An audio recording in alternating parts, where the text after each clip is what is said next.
Amém e amém. Eu quero falar com vocês sobre o templo de Deus. É o que o texto está assim nos mostrando e apresentando. Para que a gente entenda a igreja do Senhor como templo, e nós somos o templo do Senhor, o povo de Deus, reunido é o templo de Deus.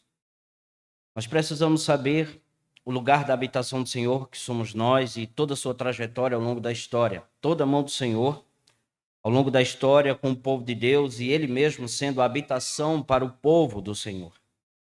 Existe uma longa história do lugar de habitação de Deus no meio do seu povo, que termina no Novo Testamento, que culmina, na verdade, sendo Deus a habitação de todo o povo, nos novos céus e na nova terra.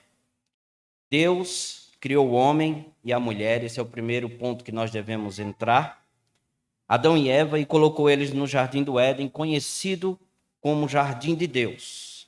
Isso está descrito em Ezequiel 31, verso 8. O relacionamento entre Deus e suas criaturas humanas era de maneira harmoniosa, pessoal e íntima. Ali era o templo do Senhor, o jardim do Éden. Deus andava pelo jardim. E Adão e Eva ouviam a voz do Senhor, de maneira direta, de maneira clara, a ponto do texto dizer: ao ouvirem a voz do Senhor Deus, que andava no jardim, quando soprava o vento suave da tarde. Gênesis 3, verso 8. A impressão que esse texto mostra e transmite é que Deus ele podia e fez isso, fazer com que sua presença fosse conhecida em todo o jardim. Eles escutavam a voz do Senhor, porque ali era o templo do Senhor. Depois que o homem cai juntamente com a mulher, Deus lança fora do jardim, lança fora do templo, onde a presença de Deus estava. E diz o texto sagrado: por isso o Senhor Deus o lançou fora do jardim do Éden, e depois de lançar fora o homem, Deus colocou querubins a leste do jardim do Éden e uma espada flamejante que se movia em todas as direções para guardar o caminho da árvore da vida. Capítulo 3 de Gênesis, versos 23 e 24. Depois da queda, claro, com Adão e Eva, Noé e os patriarcas fizeram altares. O que é um altar? Altar é uma estrutura simples de terra, de pedra, que marca o local onde Deus se encontra com as pessoas. A primeira menção do altar está em Gênesis capítulo 8, verso 20. E foi Noé que construiu, e diz o texto: Noé levantou um altar ao Senhor e, tomando de animais puros e de aves puras, ofereceu holocausto sobre o altar. Estes altares, eles foram feitos pelos patriarcas Abraão, Isaque e Jacó. Aconteceu que o povo tornou-se escravo no Egito. O povo se multiplicou através da promessa que Deus havia dado a Abraão, a Isaque e a Jacó. E o povo se multiplicou, mas o povo foi desobediente, e sendo assim desobediente, foram para o Egito, certo? E através de José do Egito, que construiu tudo aquilo, o povo ali mesmo se multiplicou. Então o Senhor fez deles escravos. O Senhor mesmo. Mas o Senhor tirou eles do Egito por meio da Páscoa e caminhou com eles até a terra prometida. E diz o texto que durante a noite havia uma coluna de nuvem e durante o dia a nuvem, que era a presença do Senhor, que era a glória de Deus. Isso está descrito em em Êxodo capítulo 13. Então a presença do Senhor estava com o povo na caminhada. Com Moisés, o libertador, foi feito o tabernáculo na caminhada. E a glória de Deus enchia o lugar do tabernáculo. Isso está descrito em Êxodo 33 e capítulo 40. E era visto a glória do Senhor no tabernáculo. Depois, quando o povo entra na terra prometida, que Deus havia prometido para eles e fez eles entrarem, foi construído um templo. Esse templo foi construído pelo rei Salomão e Deus encheu esta casa com sua presença. Primeiro livro dos Reis, capítulo 8, verso 10 e verso 11. Mas por causa dos pecados do povo, a semelhança dos seus pais, Adão e Eva, Deus expulsou o povo da terra prometida. E Deus castigou o povo. E o povo foi invadido por outros povos, por outras nações. Os babilônios invadiram, destruíram o templo, porque o povo foi desobediente. Então Deus se afastou do templo e ele mesmo destruiu, pelo seu poder e pelo seu juízo. Mas havia uma promessa de que um templo maior, mais perfeito e glorioso, havia de se manifestar. E esse templo é a pessoa bendita de nosso Senhor Jesus Cristo. Jesus é o templo. Seu corpo tornou-se o lugar perfeito da habitação de Deus, onde todos os homens podem se encontrar com Deus na pessoa de Jesus. Então, Cristo, ele é o templo. Por isso que o apóstolo João escreve: e o verbo se fez carne e habitou entre nós, cheio de graça e de verdade. E vimos a sua glória, glória como do unigênito do Pai. João 1, verso 14. Todos nós sabemos e estamos cansados de saber que a palavra habitou é viver em tendas, é tabernacular. Então o Senhor mesmo era o templo e o templo estava no meio do povo, o próprio Cristo. No Novo Testamento, gente, o próprio Jesus é o melhor templo de Deus, mais perfeito. É o lugar de habitação onde nós nos encontramos com o nosso Pai. O Senhor Jesus Cristo disse acerca do seu corpo que seria o templo mais perfeito, descrevendo o seguinte: Jesus lhes respondeu aos judeus: destruam esse santuário, e em 3 dias eu o levantarei. Os judeus responderam: este santuário foi edificado em 46 anos, e você quer reedificá-lo ou levantá-lo em 3 dias? Aí João comenta, o apóstolo. Ele, porém, se referia ao santuário do seu corpo. João capítulo 2, verso 19 ao verso 21. Jesus morre, é ressuscitado dentre os mortos, e a promessa de que ele disse que o Espírito descia e desceu sobre o seu povo. No dia de Pentecostes, quando o Espírito Santo desce para o seu povo, Deus passou a habitar na igreja, o corpo de Cristo. Ele como cabeça e todos nós como os seus membros. E Deus habita no seu povo. Por isso que Paulo diz o seguinte: vocês não sabem que são santuários de Deus e que o Espírito de Deus habita em vocês? Se alguém destruir o santuário de Deus, Deus o destruirá. Porque o santuário de Deus, que são vocês, é sagrado. 1 Coríntios, capítulo 3, versos 16 e 17. Deus habita em seu povo, todos nós. Somos o templo do Espírito Santo. Essa igreja foi construída há muitos anos. Mas ele habita no seu povo, redimido, salvo, perdoado, batizado com o Espírito Santo. Quando no dia de Pentecostes o Espírito veio sobre o seu povo. Quando nosso Senhor Jesus Cristo voltar e concretizar novos céus e nova terra, o templo de Deus será toda a terra novamente, como era no Éden. Porque a glória de Deus, que procede do trono da nova Jerusalém, encherá toda a terra, e as nações andarão à luz de Deus. Apocalipse 21, 22 e o Salmo 72 diz isso. Deus será visto como rei de toda a terra, senhor de toda a terra. Isso está descrito em Zacarias, capítulo 14, verso 9. E toda a terra virá adorar perante o Senhor. Isaías 66. A terra volta a ser o templo de Deus como era no Éden, mas muito mais perfeito, muito mais glorioso, muito mais sublime, porque foi realizado e feito pelo segundo Adão, Jesus Cristo, que nunca pecou, que nunca falhou. Então ele introduz o seu povo, que somos nós os que cremos nesse templo, novos céus e nova terra. Antes de toda essa glória chegar, agora o templo de Deus é a igreja. E essa igreja, ela precisa declarar a glória do Senhor entre as nações. Qual o nosso propósito? Expandir o templo. E como é que podemos expandir o templo? Pregando o evangelho, anunciando a palavra, pessoas se convertendo e as tendas crescendo. E o templo crescendo, até que tenha seu cumprimento no novo céu e na nova terra. Por isso que o texto sagrado, próprio Pedro, e o Salmo diz o seguinte: Vocês, porém, são geração eleita, sacerdócio real, nação santa, povo de propriedade exclusiva de Deus, a fim de proclamar as virtudes daquele que chamou das trevas para a sua maravilhosa luz. Salmo 108 diz: "Se exaltado, ó Deus, acima dos céus, e em toda a terra brilhe a sua glória." Quem passa ali não entende e não sabe, mas aqui está a glória do Senhor. Está entre o seu povo, entre nós.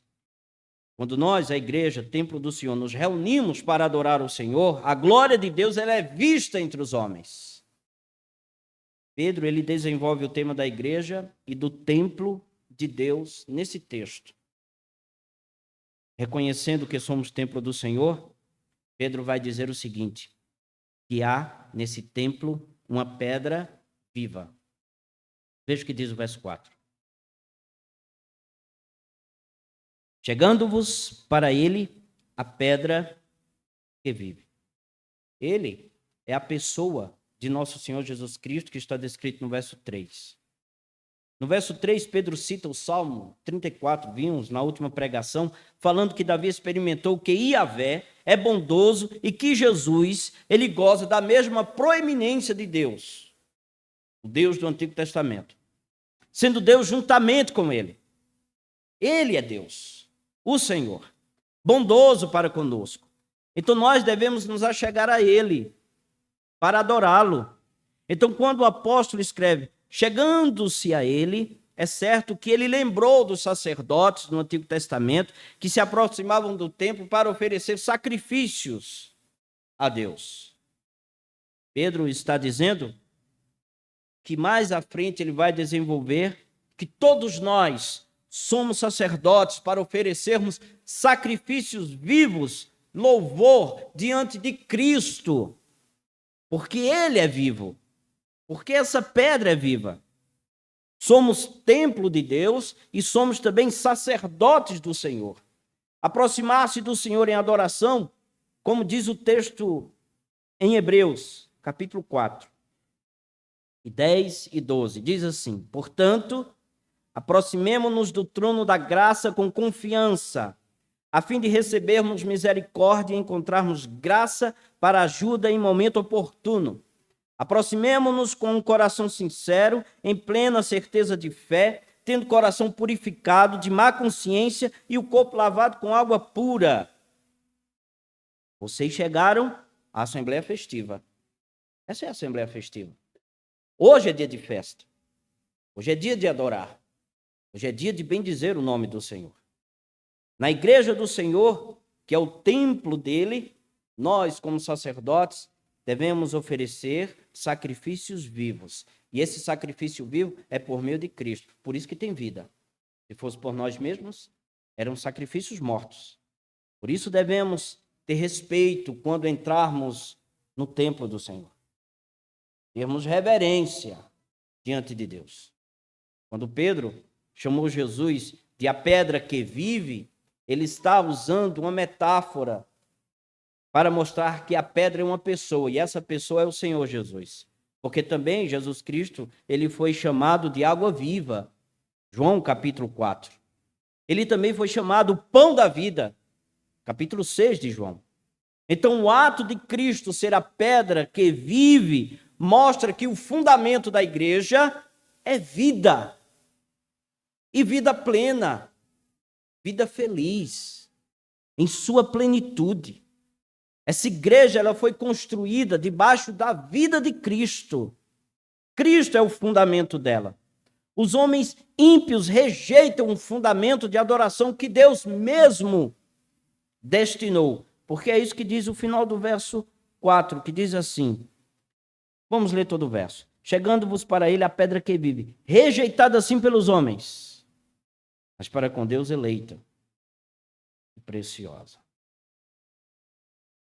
Os homens ímpios rejeitam o fundamento da adoração que é Cristo, mas foi o próprio Deus quem designou ele para ser adorado e ser o fundamento da igreja. Ele é a pedra principal do templo. E a igreja. Isto nos ensina que a adoração da igreja é a Deus e não aos homens. Não cultue nenhum homem, mas a Deus somente. Ele é o Senhor. Ele deve ser reverenciado, louvado, engrandecido e humilhe-se diante dele. Não exalte-se, nem exalte outros, mas somente a Cristo. E pelo fato de você exaltar essa pedra viva, crendo nele como Senhor e Salvador, nós somos as pedras vivas. Pedro escreveu no verso 5: também vós mesmos, como pedras que vivem, sois edificados casa espiritual para ser sacerdócio santo, a fim de oferecer sacrifícios espirituais agradáveis a Deus por meio de Jesus Cristo. Não somente Cristo é a pedra que vive, mas todos aqueles que pertencem a Cristo são pedras vivas. Todos nós construímos o templo do Senhor. Por isso nós temos vida. Porque a pedra fundamental, que é Cristo, a pedra angular, sustenta todos nós. Quem sustenta o templo é Cristo. Por isso que eu e vocês estamos caminhando ainda com Ele, na presença dEle, nos reunimos diante dEle, porque Cristo nos sustenta, e não é mérito nosso, mas exclusivamente dEle, do Senhor. Não somente a pedra fundamental do templo tem vida, mas todo o templo que foi construído tem vida nele. Uma vez que Jesus Cristo é a pedra que vive, que é eleita, que é preciosa, nós, como pedras que vivemos, somos eleitos também. E preciosos aos olhos de Deus, mas a nossa preciosidade não está em nós, está nele. Pelo fato de estarmos nele, somos preciosos. Esse lugar santo de Deus é edificado, porque o texto diz, são edificados casa espiritual, está aí no verso 8. Quando Pedro usa a frase, sois edificados, está na voz passiva. E estando na voz passiva, está dizendo que é Deus quem edifica a igreja. É Deus quem traz convertidos. É Deus quem amadurece a nossa fé. Então, eu e vocês, tenhamos cuidado em uma coisa. Quando Deus dá crescimento à igreja, não abra sua boca para reclamar. Porque possa ser que você esteja lutando contra Deus. Feche a boca e louve ao Senhor. Porque quem edifica a igreja é Deus. É o Senhor. Seria inútil, meus irmãos, a gente tentar fazer a igreja crescer por nós mesmos. É Ele quem faz. Por isso que Pedro está somente replicando o que Jesus já disse. Sobre esta pedra edificarei a minha igreja. Seria inútil também um templo sem sacerdotes. Por isso que Pedro disse, para serem sacerdócio santo, está aí no verso 5, os sacerdotes no Antigo Testamento vinham da tribo de Levi. Mas todos aqueles que pertencem a Cristo vêm de todas as nações e são sacerdotes. São os eleitos de Deus. São os forasteiros que oferecem sacrifícios espirituais agradáveis a Deus por meio de Jesus Cristo. Esses sacrifícios que a igreja oferece não é segundo os seus méritos, não é segundo a sua intelectualidade, não é segundo a sua destreza, mas é segundo o Senhor. Tudo que fazemos para a glória de Deus é feito não por minha capacidade, não pela sua capacidade, mas pela capacidade de quem nos deu esta capacidade, que é Jesus Cristo, o Senhor. Por isso o apóstolo acrescenta, por meio de Jesus Cristo. Calvino, comentando sobre esse texto, ele diz o seguinte, eu vou ler. Não se encontra em nossos sacrifícios uma pureza tal que em si mesmo seja aceitáveis a Deus. Nossa renúncia pessoal nunca é inteira e completa. Nossas orações nunca são sinceras como deveriam ser. Nunca somos tão zelosos e tão diligentes em fazer o bem. Ao contrário, nossas obras são imperfeitas e mescladas de muitos vícios. Aí ele termina a frase dizendo, não obstante, Cristo conquista o favor para elas. Nossas obras são imperfeitas, nossas orações também. Mas o favor de Cristo conserta tudo. Nele, diz a palavra, se tem o amém. Na pessoa de Cristo. Pedra viva, pedras vivas e a pedra angular, que é o Cristo. Pedro continua dizendo no verso 6. Pois isso está na Escritura. Eis que ponho em Sião uma pedra angular, eleita e preciosa, e quem nela crer não será de modo algum envergonhado. O apóstolo ele faz uma citação do livro de Isaías, capítulo 28, verso 16, em que o próprio Deus promete que rejeitaria os líderes que estavam se envolvendo com outras nações e que Deus iria castigá-los e que iria levantar outro fundamento, outro líder, para que o povo pudesse ser sustentado por ele. E isso tem o seu cumprimento na pessoa de Jesus. Então vocês se corromperam. Era como se o Senhor estivesse dizendo ao povo de Israel: vocês se corromperam, líderes. E fizeram todo o povo também corromper-se. Mas eu quero lhes dizer que eu levantarei uma pedra angular, um líder, que sustentará o templo do Senhor. Somos nós. É o que ele já havia dito no verso 4, verso 5. Então o Senhor Jesus Cristo e sua igreja, por ele edificada, substituiu o antigo templo, gente. Foi substituído. Agora, a adoração a Deus está fundamentada nessa pedra angular, que é Jesus. Não se pode adorar o Senhor sem a pedra fundamental por meio de quem a igreja foi edificada. A pessoa bendita de Jesus Cristo, como está falando o profeta. E os que creram nele, o consideram como o próprio Deus o considera, precioso.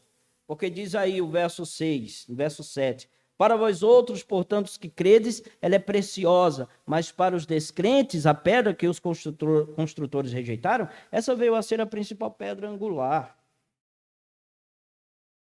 Os líderes rejeitaram a pedra angular, que é Jesus. Mas para nós, ela é preciosa. Ou não é, gente? Se essa pedra não for preciosa para nós, o que estamos fazendo aqui? Quem nela crê, o texto diz que não será envergonhado. Ou seja, nunca essa pedra vai decepcionar os crentes. Os que confiam em Cristo como a principal pedra jamais passarão por alguma decepção por ter crido nele. Qual foi a decepção que você passou por ter crido em Jesus? Nenhuma. Por esta razão, Pedro, mais uma vez, cita as Escrituras do Antigo Testamento, que encontra-se no Salmo 118, 22, Isaías 8, verso 14. Nesse templo, que é a igreja do Senhor, que somos nós, onde Cristo é o fundamento, não pode faltar a palavra de Deus. Não pode. Por isso, Pedro alertou no verso 8. Veja o que ele diz. E pedra de tropeço e rocha de ofensa. São estes que tropeçam na palavra. São estes os que tropeçam na palavra, sendo desobedientes para o que foram destinados. A mensagem de Deus, pela sua palavra, anuncia a pessoa bendita de Jesus, que é o fundamento da igreja. E os próprios apóstolos estavam anunciando, mas os construtores, os líderes judeus, menosprezaram essa pedra angular que é Jesus. E todos aqueles que não creram no Senhor e Salvador Jesus Cristo, e se você está aqui e ainda não creu no Senhor e Salvador Jesus Cristo, eu quero lhes dizer que vocês estão se assemelhando aos líderes que renunciaram à pedra angular da igreja. Jesus. A pedra que os construtores rejeitaram, essa veio a ser a pedra principal. Pedra de tropeço e rocha de ofensa para aqueles que não creem. Todos os que hoje menosprezam a palavra de Deus e sua mensagem salvadora na pessoa de Jesus, é que somente receberão, e eu digo somente como ironia, a condenação eterna. O afastamento, o banimento da presença do Senhor, como os pais antigos, Adão e Eva, receberam. Como os judeus que se mantiveram rebeldes ao Senhor, receberam. fora do templo. Então, para você estar no templo, você não é salvo, você precisa crer para ser uma pedra viva, juntamente com Cristo, juntamente com o Senhor. Senão vocês irão tropeçar e serão condenados.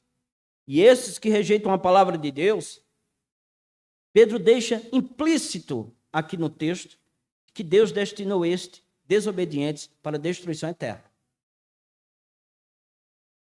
O que nós aprendemos aqui, meus irmãos, no templo de Deus, que é a igreja do Senhor, que tem como fundamento o próprio Cristo e a palavra. Por isso que não pode faltar no templo a palavra do Senhor. Pode faltar tudo, menos a palavra. A palavra nos sustenta, porque ela apresenta Jesus, que é a pedra fundamental. O que aprendemos aqui nesse templo é que a igreja do Senhor que tem como fundamento Cristo e sua palavra. Não a própria igreja, ela funda ela mesma.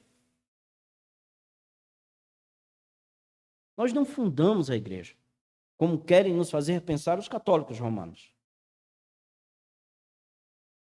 Pedro concorda com o que Paulo disse, que o fundamento da igreja é Cristo. Não Pedro, mas Cristo. Paulo disse, verso 11, no contexto lá de 1 Coríntios, que Cristo é fundamento e nós também somos o templo. Em outro lugar, aos Efésios, Paulo disse que nós somos edificados e fundados pelos apóstolos, profetas de Cristo como pedra fundamental. Outro ponto que a gente aprende é que os que rejeitam o Senhor Jesus, como está aí no verso 4, são os que tropeçam porque querem adorar a Deus sem Jesus. E é para Deus eleita e preciosa. Se Deus considera Cristo eleito e precioso, aqueles que não creem nele ou não creem nele, não consideram ele eleito e precioso. Então serão rejeitados pelo próprio Deus. Os tais que rejeitam serão condenados, repito. Terceira coisa que a gente aprende para terminar. Os católicos acusaram Lutero e os reformadores de que cada um se tornou um intérprete da palavra. Cada um de nós. Horton, em um livretozinho, falando sobre a unidade de católicos, romanos e protestantes, não dá em certos pontos para conciliar, ele cita Lutero e respondeu da seguinte maneira aos católicos. Disse o seguinte: se eu estou ensinando isso, que cada pessoa seria seu intérprete, eu estou dizendo que cada pessoa vai para o inferno à sua própria maneira.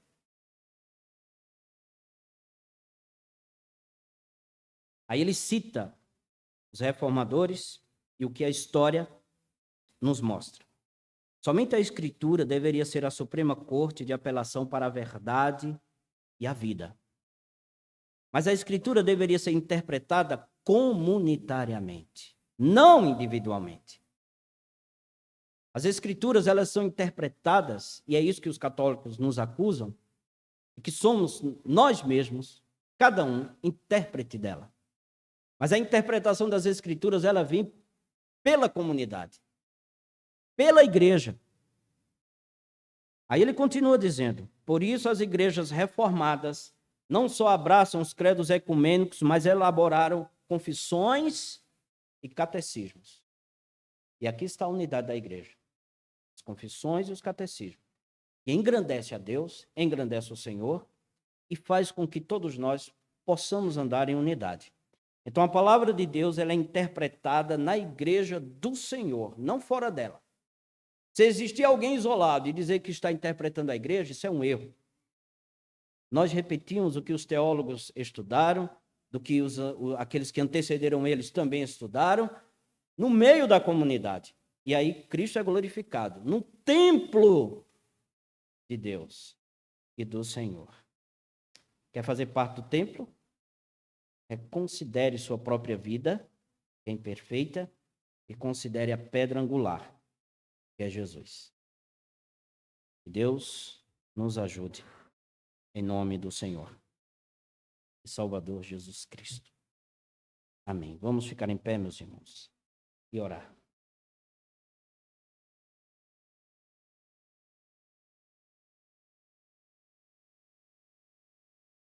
Santo Senhor, obrigado pela tua palavra. Que seja ela aplicada aos nossos corações e seja para nós uma edificação. Abençoa-nos, Senhor. Derrama a tua graça sobre nossas vidas. Purifica nosso coração.